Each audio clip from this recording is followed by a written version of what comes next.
Star news GHMC special council సమావేశంలో గందరగోళం నెలకొంది. డీలిమిటేషన్ నిర్ణయం ఎంఐఎం ఆఫీసులో జరిగిందని బీజేపీ కార్పొరేటర్ మహేందర్ ఆరోపించారు.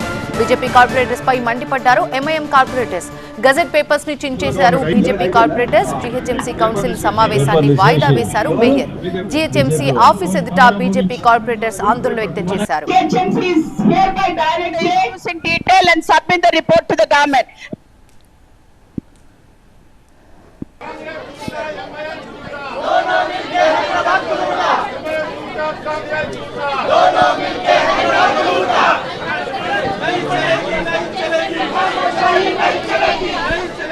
జీహెచ్ఎంసీ డీలిమిటేషన్ పై అటు ప్రజలు ఇటు రాజకీయ నేతల నుంచి తీవ్ర అభ్యంతరాలు వ్యక్తమవుతున్నాయి. వేల ఫిర్యాదులు సూచనలు వస్తున్నాయి. దీంతో ఇప్పటి వరకు 3000కు పైగా వచ్చిన అబ్జెక్షన్స్ పై ఫోకస్ పెట్టారు జీహెచ్ఎంసీ అధికారులు. ప్రజల నుంచి పార్టీల నేతల నుంచి వచ్చిన అభ్యంతరాలు ప్రతిపాదనలని పరిశీలిస్తున్నారు. తుది నిర్ణయం తీసుకునే ముందు వాటిని క్షేత్రస్థాయిలో అధ్యయనం చేస్తున్నారు. ఇప్పటికే డీలిమిటేషన్ పై జీహెచ్ఎంసీ కౌన్సిల్ ప్రత్యేక సమావేశంలో కమిషనర్ కర్నల్ వివరణ ఇచ్చారు. GHMC center for good governance కసరత్తుతో వార్డుల విభజన చేశామని తెలిపారు. జీహెచ్ఎంసీలో 20 మున్సిపాలిటీలు 7 కార్పొరేషన్స్ విలీనం తర్వాతే వార్డుల విభజన చేశామన్నారు జీహెచ్ఎంసీ కమిషనర్. ప్రస్తుతం కొన్ని వార్డ్స్లో తక్కువ జనాభా ఉన్నా భవిష్యత్తులో జనాభా పెరిగే అవకాశం కూడా ఉందని తెలిపారు. సభ్యుల అభ్యంతరాలు పరిగణలోకి తీసుకుంటామని, రేపటిలోగా లిఖితపూర్వకంగా అభ్యంతరం తెలుపొచ్చని సూచించారు కమిషనర్. 27 మున్సిపాలిటీలు జీహెచ్ఎంసీలో విలీనం చేస్తూ నిర్ణయం తీసుకోవడంతో ఒక్కసారిగా కొత్త డివిజన్ల పంచాయతీ మొదలైంది. ఇప్పుడున్న డివిజన్లు 150 నుంచి 300కు పెరుగుతున్నాయి. కానీ అందులో పునర్విభజన చూశాక ఇది పూర్తిగా అశాస్త్రీయం అంటూ విమర్శలుస్తున్నాయి. డీలిమిటేషన్ అశాస్త్రీయంగా జరిగిందంటున్న బీఆర్ఎస్ వార్డుల విభజన విలీనాన్ని ఇటు బీజేపీ సైతం తప్పుబడుతోంది. అటు బీఆర్ఎస్ ఇటు బీజేపీ రెండు పార్టీలు తప్పుబడుతున్నాయి.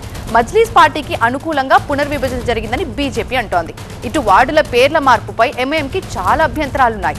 అధికార కాంగ్రెస్ ఎమ్మెల్సీలు, ఎమ్మెల్యేలు, కార్పొరేటర్స్ కూడా హ్యాపీగా లేరు. మరి అభ్యంతరాలు పరిశీలించాక జీహెచ్ఎంసీ అధికారులు ఏం నిర్ణయం తీసుకుంటారనేది ఇప్పుడు ఆసక్తికరంగా మారింది.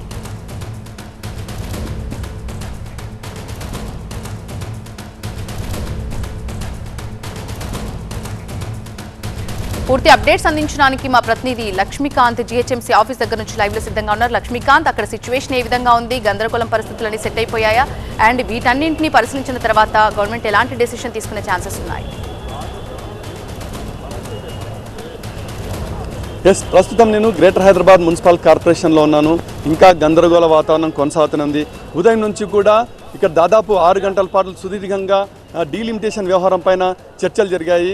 అయితే తమ అభిప్రాయాలను వ్యక్తం చేసినటువంటి బీఆర్ఎస్, బీజేపీ, కాంగ్రెస్, ఎంఐఎం పార్టీల ఎమ్మెల్యేలు కావచ్చు, అదేవిధంగా కార్పొరేటర్లు కావచ్చు, అందరూ కూడా తమ అభిప్రాయాలను వ్యక్తం చేస్తూ అభ్యంతరాలను వ్యక్తం చేశారు. ఇవన్నీ కూడా మొత్తం ఏకపక్షంగా జరిగాయి. ప్రజల అభిప్రాయాలు కానీ, పార్టీల అభిప్రాయాలు కానీ, కార్పొరేటర్ల అభిప్రాయాలు కానీ తీసుకోకుండా చేశారంటూ తీవ్ర ఆగ్రహం వ్యక్తం చేశారు. ఆ తర్వాత మొత్తం కూడా వీరు ఇక్కడ బైఠాయించి ఆందోళన వ్యక్తం చేస్తున్న పరిస్థితి. మీరు ఒక్కసారిగా ఇక్కడ బైఠాయించడం వెనుక రాజకీయం చేస్తున్నారు. మేము రాజకీయంగా ప్రజలకు న్యాయం చేయమంటున్నాము. సిటీలో ఎక్కడైతే ఎంఐఎం ప్రాంతం మొత్తం ఎట్లయితే పెరిగిందో అవి ఏ విధంగా పెరిగినాయంటే మీ డివిజనే మాట్లాడుకో, నువ్వు నగరం గురించి మాట్లాడొద్దు అంటారు. పొద్దు నుంచి మేయర్ గారు ఇదే చెప్తున్నారు. ఎంఐఎంలో క్లియర్గా ఏం అంటే మాట్లాడకండి, మీ డివిజన్ గురించి. ఓల్డ్ సిటీలో ఎక్కడ కూడా అపార్ట్మెంట్లు రాలే, లేఅవుట్లు రాలే, కొత్త కాలనీలు రాలే, అయినా కూడా వాళ్ళకి 25 డివిజన్లు పెరిగినాయి. మా నగర శివార్లనేమో మొత్తం కూడా పెరుగుతున్నాయి. రోజు రోజుగా అపార్ట్మెంట్లు వస్తాయి, డబుల్ బెడ్రూమ్లు వచ్చినాయి, కొత్త కొత్త కాలనీలు వెలుస్తున్నాయి. అక్కడి నుంచే ట్యాక్సులు వస్తాయి. మాకు అక్కడ 70,000కు ఒక డివిజన్ చేస్తావు, ఇక్కడేమో 25,000కు డివిజన్ చేస్తావు. ఇవాళ చంద్రాయంగుట్టలో 3 పెరుగుతాయి, గోషమ్మాల్ మా రాజాసింగ్ ఉన్న ఒకటే పెరుగుతుంది. ఇలా ఓల్డ్ సిటీలు 25 డివిజన్లు ఎక్కువ చేసుకున్నారు.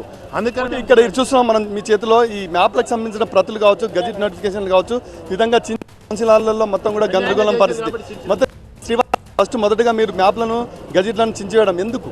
ఇది కాదండి, ఇది కేవలము ఎంఐఎం డైరెక్షన్ లోనే జరిగింది. మీరు ఇక్కడ చూసుకుంటే ఇక్కడ చూడండి, చిన్న చిన్న ప్రాంతాలుగానేమో చేశారు. ఫస్ట్ ఏం చెప్పారు, అడ్మినిస్ట్రేషన్ ప్రకారంగా చేశామని అన్నారు. కానీ కేవలం ఇక్కడ మళ్ళా ఎంఐఎం పాలన తీసుకురావాలి, వారసులైన ఎంఐఎం హైదరాబాద్ లో తీసుకురావాలని చెప్పి కుట్ర చేస్తున్నారు. శివారు ప్రాంతాలేమో ఇంత పెద్ద పెద్ద డివిజన్లు, ఎంఐఎం ఉన్న ఏరియాలనేమో డివిజన్లలో 3 అంటే ఎంఐఎం కాంగ్రెస్ కలిస్తే ఓట్ షేర్ పెరుగుతుంది కావచ్చు అన్న దురుద్దేశంతో మాత్రమే చేశారు. ఇది సిచ్యువేషన్.